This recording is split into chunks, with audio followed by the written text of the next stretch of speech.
Adlaw, exactly mga kaigsunan, ikanapo na nga adlaw sa padayon karon nga bombardiyo, padayon nga sinukliay o mga missiles o mga bomba tali mga higala sa Israel o sa mga Palestinians, particularly kining Hamas group diri sa Gaza Strip. Straight to the point. So sige na ron, boss, ikanapo kaadlaw karon. Wa makalihok ang UN, hindi ken. United Nations wa kalihok. Ang mga Arab countries nag-observe lang hasta ang Amerika. Igo na nag-observe lit. Igo na nanawagan nga hunungan ninyo na mayog doon na mo'y kalinaw. Ha? Pulos na nagana nga mo intra. Pulos na nagana. So, pilay istorya o sa sumbagay panilito, ala sige, ala, kumbati mo daw, way labanay ha? Way labanay? Mao ni nahitaboron dito sa Gaza Strip o kining Israel mga sukid ti paminaw. Atong gisgutan ni kay mao ni mga higala ang mga sagad mahitabo og dunay mga nasod nga mag-away mga kahigalaan. Kanang mga countries nga imong tuuhan nga mutabang, dili na basta-bastang mutabang oy. Kay og dunay mutabang sa pikas, pwede masad nga dunay mutabang sa pikas. Sumuna nga karon, wa pa ang panawagan sa United Nations indikin nga ayo na mo, hunong na mo. Miingon mahigalang Israel no time frame set for end to Gaza hostilities matud pa sa Israel. Wa pa'y time frame. Kay sige pa mahigalag init kayo ang binumbahay dito karon mga kaigalaan sa Israel o Gaza. Kining mga lugar mga kaigalaan naay dagha mga Pilipino diha. Kinigong nasod sa Israel gamay ra maning nasura mga sukitig paminaw. Gamay kay ni layo kay sa Pilipinas dako man ta. Kining Israel gamay ra ni nga nasod. Unya gilibutan ni og mga Arab countries. Gilibutan des pikas mahigala nga sa ubos nga bahin di ang Egypt, kundi dako arba. Sa pikas nga bahin po to ang Jordan. Unya sa pikas nga bahin to sa north to ang Syria o Lebanon. Muna naglibot. Nya, kinini ang kining iriyaha din mahigala, pultin daghana mga Filipinos nga naa diha. Mga OFWs nga naa diha. O ang uban aning naminaw na turon dunay mga parinti nga tuas sa Israel nga nanimuyo na dito mahigala mga OFWs, doon na po yung mga nangaminyo na dito. O unya, doon na po mga kahigala ay ubay-ubay ni nga mga Filipinos ito. Unya dool na to ni kung atong isgutan ning problema sa Israel, dool sa atong mga dughan matag-usan na to gumikan kay naa magunos Biblia dito. Mao man ning lugar di na tao ang atong Ginoong Hesukristo. Muna nga ubaghisgot ani dool kayo ang mga Filipinos overseas Filipino workers nga naa sa Israel nga apektado karon gumikan sa gira mga higala between sa Israeli og taga-Gazans. Dunay 30,000 Filipinos overseas Filipino workers nga naa diha mahigala sa Israel. Straight to the point. Mo nang ma-interest gyud ta mga kahigalang mo hisgot. Nining ikanapo na kaadlaw sa conflict between Gazans and Israelis. 30,000 Filipinos ang tua sa duol-duol nga nagpuyo sa Ashkelon o Ashdod, mga 300 Filipinos. Unya ang nagpuyo dito sa Gaza Strip, doon ay mga 100 Filipinos nga naagyod sa Gaza Strip. Now, kini mga higalang Israel, sige man ang ilang problema gyud sa Palestinians.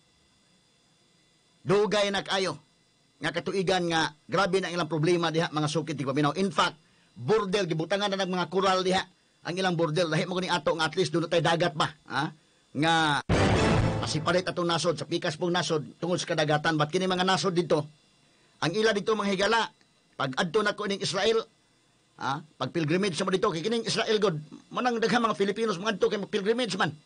Asa na matay ang Ginoo, mga adto ta mahigala sa lugar diin na tao ang Ginoo, nga adto ta mahigala sa lugar diin na kinini ang diin maghimo og milagro ang atong Ginoong Hesukristo, nga adto ta mahigala sa kinini ang Sea of Galilee. Mao man ni mga tourist destinations man ni. O mga pilgrimage mao man ni adtuon gyud. Mao ni mabasa nato sa Biblia. Unya mao ni mahigalang mga lugar ra gyud. So kini ni ang mga borders dito, kung makakita ka, ako nakakita ko sa actualit purbida, iningon kini, teritoryo ni sa Palestinians, ang pikas teritoryo sa mga Israeli, pikas na po, teritoryo sa Palestinians. Bida, ang ali anak mga kaigsunan, padera, murabag ali mahigala sa kanang pader ng Cebu City Jail, tanaw ni mo na, maura na, ang pikas nga yuta dito, controlled by Palestinians, ang pikas dili Israel. Inig, adto ni mo, kami pag adto na mo mahigala sa Israel, kauban ng Tatay Dudong Limchua. Muadto man ka sa ubang mga lugar controlled by Palestinians. Grabe halagilit. Ang checkpoint, grabe kayo. Ang mga Israeli mo checkpoint. Bisag mga tourist buses, check yun. Tanawon mga passport. Musud mo nga to sa Pikas area, kural na ka ng pader. Musud mo sa Pikas area, mo checkpoint sa ang mga Palestinians. Kita kay mga sundao sa Israel o Palestinians, pati mga bata po eh. Kay mandatory sa ila dito, nga pag 18 years old mo serve gyud ka sa army. Serve gyud ka, grabe ni ilang tungod sa ilang conflict. Mabita kong giingon bitaw nga indikin nga ang ilang mga dito sa Israel, ilang paligunon gamay ra ni nga nasod. Kining Cebu, ang Cebu province may kaupaton siguro, kaupaton times 4 nimo ning atong yuta mao na Israel. Times 4 or times 5. Kay ako gi-check ang square kilometers nila day. Maor man gyud. So ang Cebu province ibutang tag ato times 4 maunay gidakon sa Israel mga sukin tig paminaw. Unya, nay mga borders di nakakinahanglan mo lupad pag eroplano mo sakay barko. Ang ila tourist bus panalitan inikabot sa Pikas border na ipader mga higala at i-check na po inyong mga passports. Muadto ka sa Pikas territory controlled by Palestinians. Okay naman po sila dito pero doon ay mga balao dito sa Israel nga ang Israel di ka makataak dito sa control sa Palestinian. Kay mutaak ka ganit dito, simba ko kung sa mahitabo nimo dito, dili mga higala mo rescue nimo ang gobyerno sa Israel. Mo na nga anak mo sa inyong teritoryo. Ang Pikas po doon na po sila mga balaod. Kaya unsa may mong giadto sa Pikas. But ang mga tourist nga kinini ang Filipino ta, even mga Americans o guban pa mga citizens, okay ra sila. Ang ilag yung init kay dugo sila. Kining Israeli o Palestinians, pero initag yun silang dugo. Initag yun silang dugo. Dugay na ni kayo. Actually, kining latest karon nga conflict sa Israel o kining Palestinian sa Gaza Strip. Kuani, kining ang ug atong balikon ng history, karaan na kaining ilang conflict. Muna nga kining hitabo ron, ang latest, gamay ra kayo, tandugunon ba? Tandugunon kayo. Mura ba ni og mga nagtiniunay pusil bitaw ulit ang pikas o pikas nga grupo. Unya, doon na lang ni Butong Limitador, naggira na dayon. Tadugunon kayo ang ilang relasyon. So, sa akong experience, pag ganito na mo, kini manggong Bethlehem, di mataw ang atong Ginoo, kana controlled by Palestinians man na. Area man ang Migalas West Bank. Kaya kini kong Israel God, tanaw ni mo, balikon ako, ang pikas nga side na Jordan, ang pikas nga sa ubos, di ang Egypt, unya dito mahigala sa taas, to ang Syria o Lebanon, pulos ni mga Arab, gilibutan ni sila mga higala. Unya, ambot unsang pagkaon sa hitabua, nga kining Arab mahigala o kining Israeli, pero ito yung kontra, ha? Murag balik na to bas karaan mga kaigalaan nga kini mga managsuon ra ni sila kaliwat na ning Abraham mga kaigalaan. In fact, both ang Jews, kining mga Hudiyo o kining mga Muslim nga to dito, kining mga Arab Palestinians, mo acknowledge man sila ni Abraham. Dili lang mga kaigalaan magkabuwag na sa ilang mga descendants ni Isaac o ni Ismael. Straight to the point. Anak mabasa sa Genesis chapter 16. Ato ibalik ang Bible, dito man ni magsugod yun. Kining ilang problema. Daan na kayo nga problema ni. Muna nga karon tandugunon gamay na, tando gamay, diretso dayon mga higalag. Pinusda kay day bomba kasama lito. Straight to the point. Unya, ang nining latest karon nga problema nila, ang Palestinians dito sa Gaza City, napatyan na sila mga 219 ang patay. Ang Israeli sad may gala patyan pod. Gamay-gamay na patay na day, 12 naman nila patay, including duha ka children. Pero ang dito speaker sa Gaza Strip, porbidang grabihan nga matay may gala. Unsa man din Gaza Strip? Kuan ni siya kinini ang yuta ni teritoryo sa ni under sa Palestinian. Taas-taas gining historia may gala kung ato ning tukion mga sukid ti paminaw porbida. Kining Gaza Strip gamay ra pud ning yuta, mga 4 to 7 miles ang wide ini. Unya ang iyang long mga kaigsunan ang di tas-on niya mga 25 miles. Dili kay dako gyud, pero ang population din moabot mahigalag mga almost 2 million. Kanang Gaza Strip controlled by Palestinians na. Kay kini kong lugar ang controlled by Palestinians kining Gaza Strip, Palestinians sa man doon na border diha. Doon na kural mo nagpresuhan ba sa city jail. Mao gina. Inigabot speakers mulabay kag bato speakers it ato ana ang imong bato to speakers nasod. To speakers sa territory. Unya di po sa speakers nga side po to ang West Bank. Ang West Bank sad controlled gihapon by Palestinians. Straight to the point. Kanang Bethlehem nasakop na sa West Bank mo na nga controlled na sa Palestinians.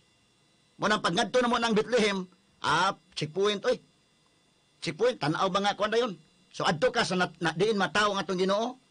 Pag adto nimo inday kin sa natawhan sa Ginoo kanang area diha. Ha? Pero mga negosyantes to mga Muslim dito day kay bisan og kanang kuan daghay maligya groceryhan. Daghay maligya may gala mga kuan gyapon no kay businessman. Bisag mga kuan ko to mga Arab dun to dito pero mamaligya sa mga groceryhan man usahay ang lusok sa groceryhan biski na po kabo ko siyam ra usay mo sobra. So ano ilang sitwasyon dito? Tandugunon daan, kining ilang sitwasyon mga sukit ng paminaw, pero mga igsuon na unta ning naa diha. Pertig yung kontrahan ning, in fact, kanang magubat dito sa Middle East day, o masakpan ang taga Americans ba ka, or unsay masakpan dito sa taga Arab mga higala nga kwan, dili kaysa suko nga suko yun, pero Israeli gini kay pulpida. Manang mahalimod yun kag Israeli ka. Kana kainit ang ilang dugo, mga sukit ng paminaw. Now, mao ni ang latest ron, ang ato mga Filipinos, house sila sa usa ka hotel didto mahigala sa Tel Aviv. Kining Tel Aviv mao ni ang kapital sa Israel. Straight to the point. Dito sa gibutang ron para ma-safety sila kay sige magpabutog missile ang mga Palestinians gikan sa Gaza Strip. Kining teritoryo mahigala sa Gaza Strip. Pabutog missile pa dong sa Israel. Ang Israel sad ni baus mga higalag airstrike ngadto mga kaigalan sa Gaza. Una ni tabo ron nga pertin daghanang patay. Now, mao ni karon nga mga teritoryo ang nagsangka. Kay kining sa West Bank Palestinians gyapon pero wa mo apil kay kining gud mga higalang Palestinians ron nga gikakontra sab sa Israel na bahim sila sa duha. Do naman mahigalay partido sa Fatah mao ni ang nagkontrol sa West Bank. Ang Palestinians po dito sa Gaza Strip mao ni Hamas. Ang problema ining Hamas kay sila may pinakainit og dugo batok sa Israel. Kung nakabantay mo sa una pa nakadungog mo to nga ni Yasser Arafat. Nakakuan to si Yasser Arafat, nakadawat nitong Nobel Prize Award mahigala. Sila mao'y ngitay pamaagi nga dunay peace mahigala diha sa maong region. Muna kung kabantay mo murag ni kuan na tato na hilom-hilom karon balik na sad mga sukit tig paminaw. Straight to the point. Bidag bombardiyo mga higala sa Israel. Hagsa ko na mga buildings sitos kuan inday Gaza inig bombardiyo na mahigala sa Israeli Air Force. So mao ni karon ang sitwasyon didto mga sukit tig paminaw. Ato lang sang iampo to mga Filipinos nga tuwa dito nga ma-safety sila mahigala ining nagpadayon karon nga binakbakay tali mahigala sa Palestinians o mga Israeli dito sa Gaza Strip mga sukin tig paminaw. Straight to the Ining point. Gaza Strip maliko na ko wala kuan na ni ang border ini mahigala kural ra pader pader ra mga sukin tig paminaw ang Palestinian controlled territories o sa Israeli. Now balikon ko kining latest ron gamay ra gid kay diferensya. Pero ang ilang background ini kaniadto pa daan na mahigalang dunay problema pa ni. Kaniadto pa mga sukid tig paminaw. Now ang kining latest tungod kay tandugunon ng ilang problema diha. Kay balikon nako during the time of Abraham mahigala kini sila mga igsuon lalagi ni sila. During the time of Abraham kung ato mabasa sa balang kasulatan sa Genesis chapter 16 kini si Abraham doon na ni anak mga kaigalan nga kadto si Isaac. Unya doon na po ni anak nga ginganlag Ismael. Naminso na sa balaang kasulatan og imong basahon ang Bible na ana diha og imong basahon ang Quran na apo diha mga sukid di paminaw mo nang both Muslim og Christians kini mga Jews gila nang gi-acknowledge si Abraham isip ilang amahan. Pabita na mga kabataan may gala magkanta-kanta na sila in the RV. Father Abraham has many children. Oh. So kini si Abraham, kung atong balikan ang history sa balang kasulatan, natiguang na nigmayo ang iyang asawa si Sarah. Sa ilang katiguangon, wa man gud sa makaanak. Ug unya, tungod kay wa makaanak, kini sa Abraham mga kaigalaan niya nangitag anak. Iya mga kaigalaang napanguyaban kining ilang katabang nga si Hagar. Kani sa side sa Biblia ha, with all due respect sa Muslim, kay lahi ra ba po ang ilang version ani day. Lahi ang version sa nila. May papaminaw sa mga igsuong mga Muslim karon. Assalamualaikum warahmatullahi wabarakatuh. Kabinas kong amigo diya ang si Ustad Najib Rasul nga suito sab kayo ani day. Now, kung ang side mga higala sa mga Israeli, si Abraham o ilang amahan, ang anak ni Abraham o si Isaac. Anak niya ni kang Sarah. Muna ang legitimate nga anak. Kay si Sarah man may asawa ni Abraham. O pasultion ni mo ang mga Hudiyo, muna ang ilang kaliwat kini sa Isaac. Pero pasultion ni mo mga Arab sad, ang anak nga si Ismael, mo to'y kaliwat sad sa mga Muslim, Arab, Palestinians nga naa diha. So, sa naktod na pagkistorya, kung imong balikon pagsugod, managsuon na ni mga higala kaliwat ni Isaac o kaliwat ni Ismael. Straight to the point. Pero ang version mga higala sa kinini ang mga tumutuo dito sa mga Hudiyo, Bible may basihan, si Abraham ang amahan, anak niya si Isaac nga legitimate, kang Sarah, unya, kinini ang mauni si Isaac ang gihalad dito mahigala sa bukid nga diin kana gihimo na karong western wall in the kanang Wailing Wall diha mahigala sa Israel, holy place alang sa mga Hudiyo. Kaya diha gihalad si Isaac nga diin katong istingan sa Ginoo si Abraham nga ihalad imong anak nga bugtong anak. Paghalad niya nga iya nang kay sa una gud ang halad mahigala kanamang i-offer ka ba? Nyap. Na ay kutsilyo mahigala dunggabon ka halad offer mo na. Para naghalad sa karniro kanding kadto. Nya gipugnan sa Ginoo ang kamot ni Abraham kay igo ra sang gitistingan nga unsa day ka kaluyal sa Ginoo. Nya nakakita sa karniro mo igipuli dito og halad mga kaigalan. Mo na ang version sa mga Hudiyo nga mabasa sa Biblia. Lahi ang version sa Quran ha. Kung pasultion nimo ang Arab sad mingon si Abraham, kay tinuod man sad nga nay anak siyang Ismael. Kadtong si Ismael anak to ni Hagar ang ilang katabang. Pero og ang taga-Arab may pasultion, ang atong mga igsuon sa Islam may pasultion, mauto mga higalay tinuod man sad nga si Ismael day maguwang ni Isaac. Mao kuno toy nahalad dili si Isaac. Diha nagka-conflict gamay mahigala kay lahi ang Quran, lahi ang Biblia. Pare-pareha ang mga characters nga naa diha mga sukin tigpaminaw. Kay kadtong gud si Abraham wa sila anak ni Sarah, nagampo sa Ginoo nga tagaan sa anak nguto nga 90 years old na si Sarah giingnan sa nga makaanak ka. Mura og nahimo tong imposible unta pero nahimong posible mga sukin tigpaminaw. Mo nang ilang anak si Isaac.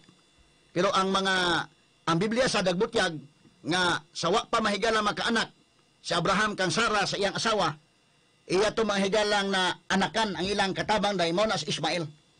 Maguwang na si Ismael ni Isaac. So ang pasultion na to, ang ato mga igsuon nga mga Islam ingon sila nga mao toy nahalad dili si Isaac. So kanang lugar niya actually diin gihalad si Isaac, kanang lugar na ang Wailing Wall diha mo nay holy place alang mga higala sa mga Hudiyo. Nakaadto mo ko ng Wailing Wall, adto na sa mag-ampo, labi Sabado man ang ilang ampo mga higala. Holy place na. Pero ang Islam sad kami man nga didto pod nahalad si Ismael, di man to si Isaac may nahalad, si Ismael man kanang lugar holy place pod sa Islam. So sa to pa ang perspective sa mga Hudiyo, balaan nga lugar na, ang perspective pod, ang point of view pod sa Islam, balaan na nga lugar. So kanang lugar mahigala mauman ay gisladaan atol sa kwan. Sa mga Muslim gud kanang lugar mahigala mo is third holiest place sa mga Muslim. Ang kanang area din mahigala sa Damascus, kanang sa Wailing Wall. Kaya ang first pinakahuli sa Muslim kadtumang Mecca day. Mecca, Medina sa Arabia na, Saudi Arabia. Ay katulong nga pinakaholiest place sa mga Muslim kanang diha sa may Wailing Wall. Nya kay mao man po na holy place po sa mga Hudiyo. Karon pag sugod sa Ramadan na itong April, diha na nagka-trouble na. Kay gisilad-an sa Israeli, ang kay doon na sa activities at celebration sa to nila, doon na sa gi-celebrate mahigala kung gisilad-an tong gate dito sa Damascus. Nasuko ang mga igsuon na to mga Palestinians. Dito nagsugod na mahigala rally-rally na. Ha? Isig nagtandugay na, tandugay. Ang ikaduha karon kani aman mahigalay kaso nga mga 6 families. Dili gud kay dagkon tanay mga sito lang tama pero tungod sa tandugonon nga problema nila. Mangita kog tayon nga makadiscuss ta sa ilang problema pa kanadtong ang war mga higala 1948 war, 1967 6 days war of Israel. Grabe kay na diha mga sukid tig paminaw. So tandugonon ni ang ilang relasyon. Munang karon ang natandog kadtong iriyaha dito kay mao may tig-ampo nila Ramadan na god. First month of Ramadan atong middle of May, April. Nga gislad-an dito. Di suko ang mga Palestinians. Suko ang mga ato mga igsuon nga mga Islam. Kay pariha nga lugar, pariha man claim ni sila. Kanang lugar ra diha, huli na para sa Islam, huli pod para sa mga Israeli. So sugod to, diha na nag-initay. Karon ang Supreme Court dito mahigala sa Israel, doon na may padung ng desisyonan nga kaso, eviction case kini, against mahigala sa unom ka family nga mga Palestinians, nga posibleng papahawaon sila anang lugar kanang yuta din kay dunay ni claim nga Israeli, private laguntan aday, nga away. So gi-anticipate nila ang decision Supreme Court sa Israel, kay para nila kining yuta amo ni. Moingon pong Israeli mahigala, kanang yuta amo na. So ilang anticipate nga posible kung sa ipagawas may gala mapilde sila sa kaso kay ang desisyon man kay gilan ang Supreme Court man sa Israel, nagrally na pud ubalik ang mga Palestinians dinhi nagkainitay kay nang gawas naman ang mga bato. Na naman mga bato mahigalan naglinabayay naman.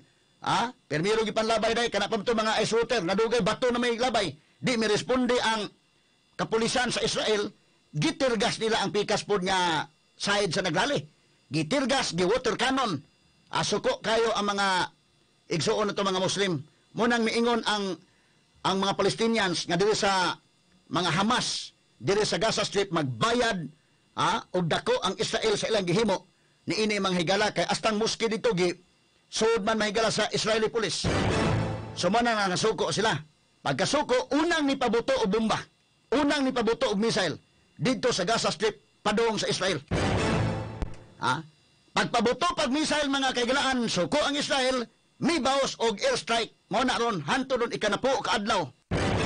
Nga bombardiyo ron dito sa mga area, mga sukit ni papinaw, mga hinaota. Nga ato mga Filipinos nga tuwa dito, safety lang unta sila, mga kaigalaan. Taas-taas kay ning history mahigalas Israel dunay ngadtong 1948 nga gira gitabangan ni sa mahigalag 5 ka countries, Arab countries. 1967 6 days War of Israel, gitabangan sila og 4 ka countries pero nisukol manghigalang Israel. Nisukol sila og nagbadaogon sila atong giraha. Mga sukid di paminaw man ang moingon Israel. Gitabangan mi 4 ka nasod, pilde sila namo. Kay kami mo ay chosen people of God. Straight to the point. Pero ang ato sa mga igsoong Palestinians moingon sad nga dunay mga rason nganong naunsa to. Nganong naalanganin sila adto dito. Pero Israel yung sa gilibutan mig mga nasod nga Arab countries pero nisukol sila. Ngilngig nga history. Imagine ka kanang gira anak may galang gitabangan sa 4 ka countries. Naglabanay mahigala kato 1967 war. Ang Syria, ang Jordan, Egypt, nya ni support ang Iraq. Gitabangan nila mahigalang Israel. Nangayo sila og pagtando lang sa Russia. Kaya ang Russia mahigala na amay permanent seat sa UN Security Council para di magkatabang ang UN. Kay na may veto power, so mo na ilang nahitabo. Ang Israel nga gamay nangayog tabang sa Amerika. Nangayog tabang sa Amerika kay mo attack na ang Egypt, ang Jordan, ang Syria ug Iraq. Wa katabang ang Amerika lit. Straight to the point. Unang lesson sa Israel nga we have to stand. Mubarog tas tong kaugalingong mga tiil. Sukol sila. Sukol sila. Pero pilay istorya daghan ning mga grabe ning mga testimony dinhi, dunay mga miracles kuno nga nahitabo atol sa gira mga sukin tig paminaw. O na yung sagit dabangan mis Ginoo sa gira. O ni daog sila lit. kana kung mo claim sa Israel. Pero motong sugod adto sige gyapong conflict nila mga sukid tigpaminaw. Mahilom naman kini day nahilom nung tani. Karon ni balik na sad mga sukid tigpaminaw. Ato ring ipadayon ang atong mga isgutanan labot din standby lang una. RMN 558 Manila mosunod na karon dayon. Alas 7